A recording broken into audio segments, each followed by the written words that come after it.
Europe thought Africa would surrender in weeks. Some Africans fought for generations. They came with guns, with flags, with treaties written in languages Africans could not read. European empires believed Africa would fall quickly, but they were wrong. Across deserts, forests, mountains, and kingdoms, Africans resisted colonization with terrifying determination. Some burned colonial forts to the ground. Some ambushed entire armies. Some fought until their kingdoms vanished from the map, and others became legends. This is what happened when Africans refused to be colonized. By the late 1800s, Europe was obsessed with Africa. Its gold, its rubber, its ivory, its land, its people. At the Berlin Conference of 1884, European powers gathered around tables and divided Africa like a cake. No African king was invited. Borders were drawn with rulers. Entire kingdoms disappeared on paper overnight. But the colonizers made one fatal mistake. They assumed Africans would surrender quietly. Instead, resistance exploded across the continent. In southern Africa, the British Empire believed victory would be easy. They underestimated the Zulu kingdom.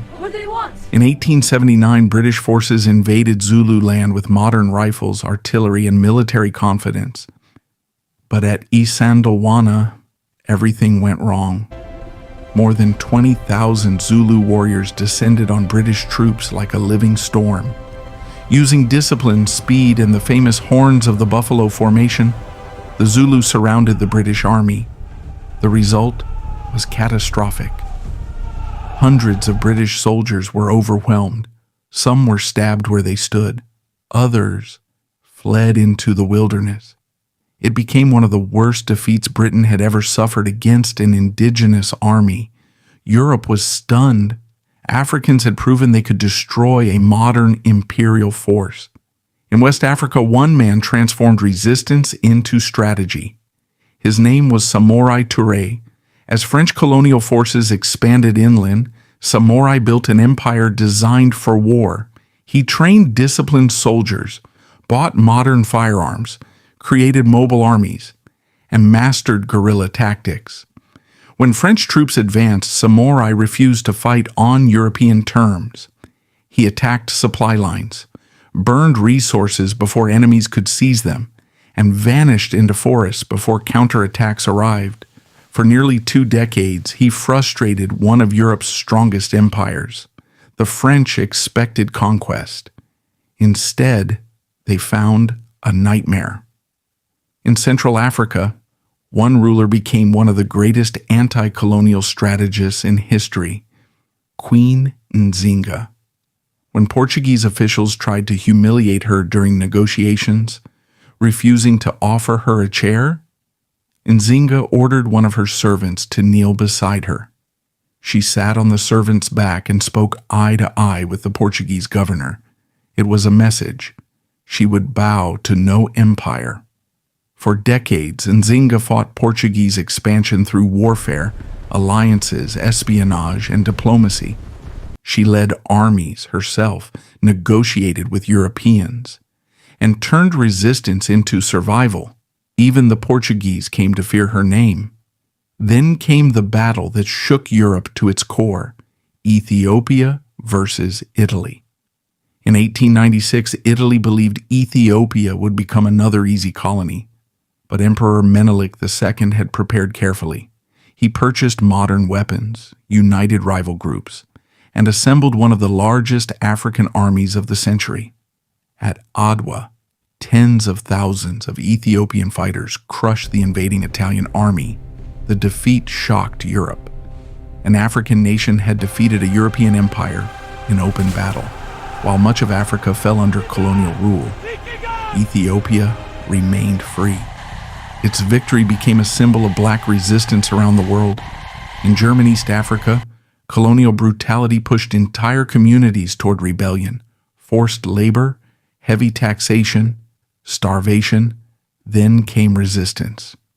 The Maji Maji Rebellion, united different ethnic groups against German rule. Warriors believed sacred water, Magi, would protect them from bullets. Armed mostly with spears and courage, they attacked German outposts across the colony. The Germans responded with terrifying violence. Villages were burned, food supplies destroyed, entire regions starved, hundreds of thousands died. But even in defeat, the rebellion sent a message: colonization would never happen peacefully. In present-day Namibia, German colonial rule became brutally genocidal. The Herero and Nama peoples resisted land theft and oppression. Germany answered with extermination. Thousands were driven into deserts to die from thirst and starvation. Water sources were poisoned. Prison camps were created. Entire communities vanished. Yet even facing annihilation, resistance continued. The Herero and Nama fought knowing the odds were impossible. Their struggle became one of the earliest anti-colonial resistance movements against genocide in modern history. Europe often described African resistance as rebellion, but to Africans, this was defense. Defense of land, defense of culture, defense of freedom, defense of identity itself. Many knew they could lose, but surrender meant something worse. It meant becoming strangers on their own soil. So they fought again and again. Even after kingdoms collapsed, resistance movements survived underground, and decades later, those same struggles would inspire independence movements across Africa. History often remembers empires, but empires are temporary.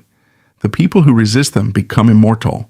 The Zulu at Isandlwana, the Ethiopians at Adwa, Samari Toure, Queen Nzinga, the Mau Mau, the countless unnamed fighters who refused submission. They proved something the colonizers never expected. Africa was never passive. It fought back, and the echoes of that resistance still shape the continent today. Colonization changed Africa forever, but so did resistance, because every empire eventually learns the same lesson. People who refuse to surrender are impossible to erase. But here's the question. If you were alive during colonization, would you have resisted, even knowing you might lose?